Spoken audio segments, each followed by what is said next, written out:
Friday so what, চলো শুরু করি। আজকের দিনের প্রথম কাজটা ছিল কাস্টমাইজ অর্ডারটা ঠিকঠাক পৌঁছে দেওয়া। সো আমি সকালবেলা সবার আগে ঘুম থেকে উঠে দোকান খুলে জাস্ট একটা শাটার খুলছি, খুলে অর্ডারটা রেডি করলাম। রেডি করে দেওয়ার আগে খুব চিন্তা হচ্ছিল যে কেমন হয়, বাট অলরেডি দেখলাম মেসেজ চলে আসছে ভিডিও বানানোর আগে যে আলহামদুলিল্লাহ কোয়ালিটি নাকি আগুন। এরপরে ভাই পরে একটা ছবি দিছে, সেটাও ভালো লাগছে।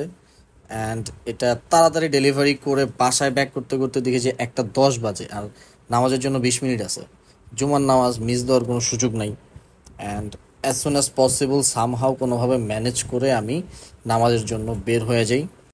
নামাজ কালাম শেষ করে খাওয়া দাওয়া করে একদম ইন টাইম আমি দোকানে পৌঁছে গেছি। অ্যান্ড দোকানে পৌঁছানোর পরে আমি দেখলাম আজকে ফ্রাইডে হওয়ার জন্য হাতে তেমন কোনো কাজ নাই, যার জন্য আমাকে বাইরে যেতে হবে। সো কোয়ালিটি চেক করলাম কয়েকটা প্রোডাক্টের, অ্যান্ড এগুলোকে হোলসেলের জন্য রেডি করলাম। বিকজ হোলসেল খুব ইম্পর্ট্যান্ট, কোনো বাজে প্রোডাক্ট যাতে কাস্টমারের কাছে না যায়, কারণ আমি চাই না কোনোভাবেই আমার কোনো কাস্টমারের ট্রাস্ট ব্রেক হোক। আজকে একটা ইম্পর্ট্যান্ট কাজ করছি, সেটা হচ্ছে টিকটকে আমাদের একটা জাস্টের নতুন অ্যাকাউন্ট খোলা হয়েছে এবং তার জন্য ফটোশ্যুট করা হচ্ছে। বেসিক্যালি শুধু টিকটক না, ফেসবুক, ইনস্টাগ্রাম সব কিছুর জন্যই আমরা প্রোডাক্ট ফটোশ্যুট করতেছিলাম। অ্যান্ড এই কাজটা আমি নিজেই করি। আমার এই ছোট্ট দোকানের মধ্যে ফটোশ্যুট হয়, ভিডিওস হয়, মিটিং হয় এবং কাস্টমারও আমরা হ্যান্ডেল করি এই ছোট দোকানের মধ্যে। অ্যান্ড এইখান থেকেই আমাদের জ্যাস্টের বেড়ে চলা। ইনশাল্লাহ আপনাদের দোয়ায় আমাদের জ্যাস্ট একদিন আরও বড় জায়গায় যাবে। তার আগ পর্যন্ত আমাদের সাথে থাকবেন।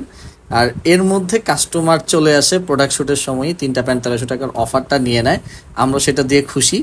আজকে আমাদের সেল এই মান্থের প্রথমবারের মতো ডিক্রিজ করছে। তার মানে হচ্ছে আমাদের সেপ্টেম্বর 1, 2, 3, 4 টানা 4 দিন সেল ইনক্রিজ করছে। জাস্ট আজকে এসে আমাদের সেলটা ড্রপ করছে এবং আজকে আমাদের সেল ড্রপের পরিমাণ ছিল 25%, বাট স্টিল আলহামদুলিল্লাহ যথেষ্ট ভালো ছিল সেল এবং এটা নিয়ে আমি সন্তুষ্ট।